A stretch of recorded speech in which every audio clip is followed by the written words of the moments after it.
Good morning Chandran. ఈరోజు మనం దశాంశ భిన్నాల గురించి చక్కగా నేర్చుకుందాం.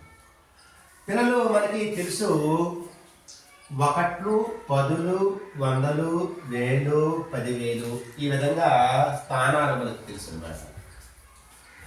ఒకట్లకి 10 రెట్లు పదులు, పదులకి 10 రెట్లు వందలు, వందలకి 10 రెట్లు వేలు, వేలుకు 10 రెట్లు 10,000.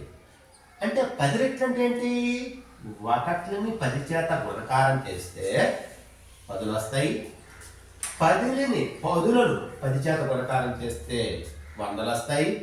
వందలని 10 చేత గుణకారం చేస్తే వేలు వస్తాయి. వేలుని 10 చేత గుణకారం చేస్తే 10,000 వస్తాయి. ఈ విధంగా స్థాన విలువలు అనేవి పెరుగుతూ ఉంటాయి అన్నమాట. మరి ఈ వైపు నుంచి పెరుగుతున్నాయి, మరి ఈ వైపు నుంచి ఏమవ్వాలి? స్థానాలు అనేవి తగ్గాలి.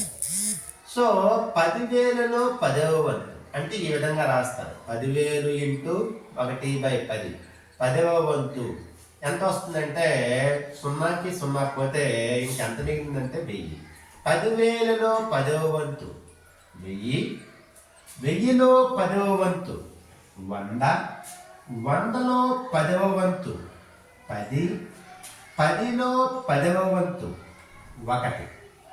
మరి 1లో 10వ వంతు 1/10, 1/10లో 10వ వంతు 1/100, 1/100లో 10వ వంతు 1/1000. ఈ విధంగా స్థానాలను అక్కడ తగ్గుతాయి అన్నమాట.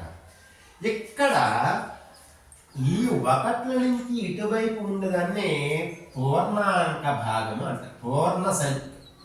పూర్ణాంకాలు అంటారు. పూర్ణాంకాలు అంటే హోల్ నెంబర్స్ అంటారు. ఈ విధంగా హారాలు 10, 100, 1000 ఉండే భిన్నాలని దశాంశ భిన్నాలు అంటారు. దశాంశ భిన్నాలు, డెసిమల్ ఫ్రాక్షన్స్ భిన్నాలు అంటారు.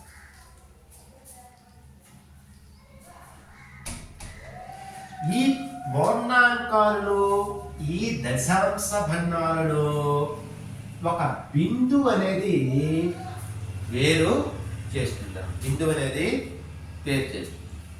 ఉదాహరణకి మనం 457.84 తీసుకుందాం. ఈ భాగాన్ని పూర్ణాంకాలు అంటారు, ఈ భాగాన్ని దశాంశ భిన్నాలు అంటారు, దీన్ని బిందువు అంటారు. ఈ బిందువు అనేది వేరు చేస్తుంది. మరి దీన్ని ఎలా చదవాలి అంటే, పూర్ణాంక భాగాన్ని మనం ఏ విధంగా అయితే అంటే ఏ విధంగా చదువుతామో ఆ విధంగా చదవాలి. కానీ దశాంశ భాగాన్ని మాత్రం మనము అంకెల రూపంలోనే చదవాలి. అంటే దీన్ని 457.84 అనే చదవాలన్నమాట. ఓకే, ఉదాహరణ చూడండి చిన్నగా. మరి 1/10ని ఏ విధంగా మనం రాసుకోవచ్చు అని మీకు డౌట్ రావచ్చు. ఈ ఫస్ట్ ఏంటంటే ఇక్కడ లవంలో ఎంత ఉంటే అంత వేసుకుంటామా. ఓకే, ఈ 0 బదులు 1, ఈ 1 బదులు పాయింట్. ఈ 1/10ని .1 చదవచ్చు.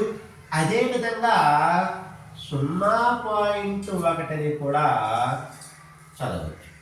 0.1 కూడా చదవచ్చు. మరి 1/100ని ఏ విధంగా చదవచ్చు అని మీకు డౌట్ రావచ్చు. మొదటిగా లాభంలో ఎంత ఉంటే అంత వేసుకోండి. ఈ 0 బదులు 1ని తీసుకోండి. ఈ 0 బదులు ఏమి లేదు కనుక 0 వేసుకోండి. ఈ 1 బదులు పాయింట్ వేసుకోండి. అంటే 1/100ని .01ని చదవచ్చు.